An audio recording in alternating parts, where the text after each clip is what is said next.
Kirill Kaprizov, he's been magnificent for the Wild. Where does he rank among the talented stars, young stars in the Twin Cities? If you put Justin Jefferson, Kirill Kaprizov, and Anthony Edwards in there, like where would you put him in those with that? I mean, KJ Osborne, but where would you put Kirill Kaprizov with the Justin Jefferson and Anthony Edwards?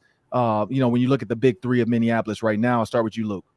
Yeah, let's throw a Byron Buxton in there too, or is he too old? Is he past that threshold? He's on the edge. Superstar. On the edge. He's on the edge. All right. I think 29. Justin Jefferson's got to be at the top for me just because he's playing a position that we've watched become maybe the second most important position in football behind the quarterback. Just the way the game's played now in the NFL with all the rules favoring this pass-happy league, wideouts are so important to a team, and he's the best wideout in the league.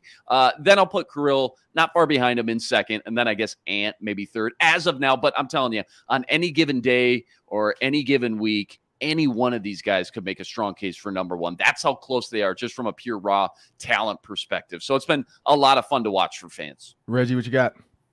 Yeah, I think because this is the state of hockey, I think Kirill gets the edge over a guy like Ant.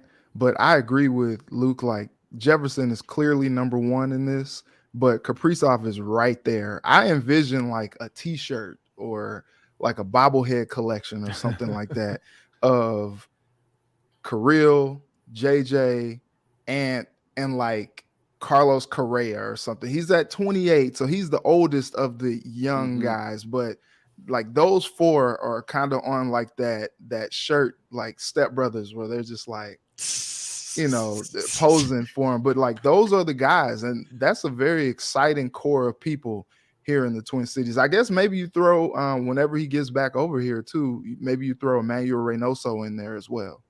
What you got, Luke? Or sorry, Sam. Yeah, I think that Edwards is more popular nationally. I think he's probably more popular locally, and he's more marketable. But what Kirill Kaprizov is doing right now is insane. I mean, he's up to 5th in goals now in the NHL, and he is literally carrying his team to victories. In 2 of the last 3 games, Kaprizov has scored 100% of the Wild's goals, and they've won. He's scoring all of them, and it's leading to victories, and he's actually performing in the playoffs as well on a pretty big stage. So just the way that he's transformed that team that doesn't have a ton of depth, and he's really just carrying them, I think Kaprizov is actually number 2 behind Jefferson on my list. The craziest thing is you look at the Twins, you look at the Wild, you look at the Wolves, and you look at the Vikings.